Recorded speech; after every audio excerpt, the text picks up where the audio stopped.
one of the hardest things to initially grow is to find people that care as much as you do.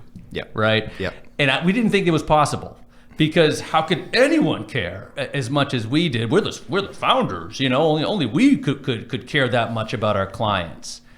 And it's like, no, that's not the case. When you find the right people, and then you trust that they then care as just as much as you do, then suddenly you can sort of thread that needle. Now you can grow, but still be hyper focused on the client and their happiness, and to making sure all of their needs are covered. So not that it's been perfect by no means, but that's kind of our perspective on the sort of founder's perspective as we has grown. So I guess respond to that. I mean, is it possible to care as much as the original guy and gal, or is it something that you learn, or I guess how did you square that circle?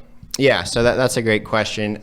For me, beyond just making sure our goals were aligned in terms of taking care of clients, beyond just that, for me, I really want to make sure that, for one, that obviously we're taking care of clients, but really when it comes to building the team, I guess to take a step back, one thing, Matt, is, it's important, I think, for clients to know is that you're still involved in that team aspect, right? Yes. So there's still never a major recommendation that happens without you approving that, right? And so you're still very much in the know of everything that's happening with your clients. You're still working with your team, so it's not like you're completely hands off. And I think that's a really important point.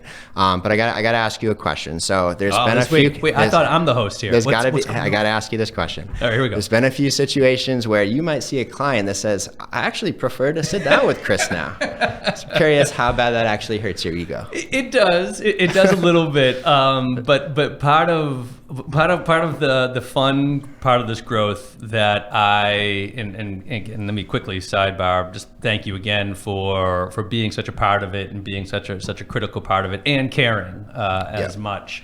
But it's the most humbling, positive moment of my life, right? It's absolutely humbling, because you realize that, I'm not as important as I thought I was, or I'm not as there are other people that are rock stars. That can speak to clients' needs, that can answer their questions just as much as I could. But it was certainly very humbling. And you guys are always have to remember a great deal of humility doing what we do. But that being said, it was so positive too. Because of the fact that I knew that if you do surround yourself with good people, that they'll treat people the way that you treat people, and then suddenly you have that ripple effect. More and more people are getting it.